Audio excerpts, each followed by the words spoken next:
नमस्कार विद्यार्थी मित्रांनो. GK24 मराठी या आपल्या एज्युकेशनल चॅनलमध्ये तुम्हा सर्वांचं मनापासून स्वागत आहे. आणि आज आपण बघणार आहोत 23 मे 2024 चे अत्यंत महत्त्वाचे करंट अफेअरचे प्रश्न, जे तुम्हाला सर्व स्पर्धा परीक्षेसाठी अत्यंत उपयुक्त असणार आहेत. तर वेळ न गमावता चला आपल्या प्रश्नांना सुरुवात करूया.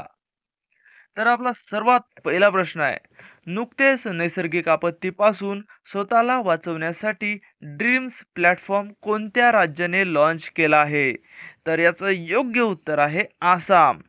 तर आसाम या राज्याने नुकताच नैसर्गिक आपत्तीपासून स्वतःला वाचवण्यासाठी ड्रीम्स प्लॅटफॉर्म लॉन्च केला आहे.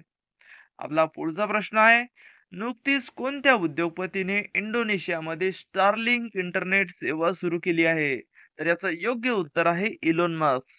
तर इलोन मस्कने नुकतीच इंडोनेशियामध्ये स्टारलिंक इंटरनेट सेवा सुरू केली आहे.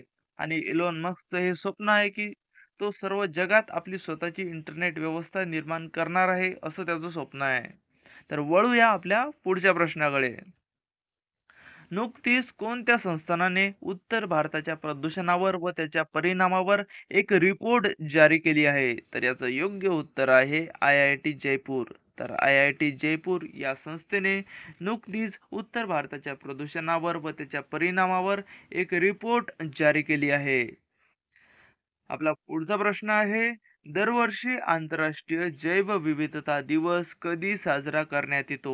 तर याचं योग्य उत्तर आहे 22 मे. तर 22 मे ला दरवर्षी आंतरराष्ट्रीय जैवविविधता दिवस साजरा करण्यात येतो. आणि हा प्रश्न अत्यंत महत्वाचा आहे.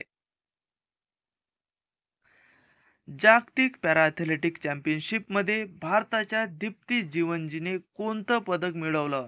तर याचं योग्य उत्तर आहे सुवर्ण पदक. तर जागतिक पॅरा ॲथलेटिक चॅम्पियनशिपमध्ये भारताच्या दीप्ती जीवनजीनं सुवर्ण पदक मिळवलं. नुकत्याच कोणत्या युरोपीय देशांनी फिलिस्तीन या देशाला एका देशाचा दर्जा दिला आहे? तर याचं योग्य उत्तर आहे नॉर्वे, आयर्लंड आणि स्पेन या युरोपियन देशांनी नुकताच फिलिस्तीनला एका देशाचा दर्जा दिला आहे.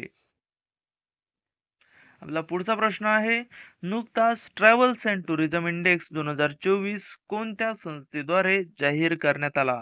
तर याचं योग्य उत्तर आहे वर्ल्ड इकॉनॉमिक फोरम. तर वर्ल्ड इकॉनॉमिक फोरम या संस्थेद्वारे नुकताच ट्रॅव्हल्स अँड टुरिझम इंडेक्स 2024 जाहीर करण्यात आला. आपला पुढचा प्रश्न आणि शेवटचा प्रश्न आहे, दुसऱ्या AI शिखर संमेलनादरम्यान कोणत्या देशात AI फोरमची स्थापना करण्यात आली? तर याचं योग्य उत्तर आहे दक्षिण कोरिया. तर दक्षिण कोरियामध्ये दुसऱ्या AI शिखर संमेलनादरम्यान AI फोरमची स्थापना करण्यात आली. आणि यासोबतच आजचे करंट अफेअरचे प्रश्न इथे समाप्त होतात. आणि उद्याचे महत्त्वाचे करंट अफेअरचे प्रश्न घेऊन आपण भेटूया उद्याच्या व्हिडिओमध्ये. तोपर्यंत नमस्कार.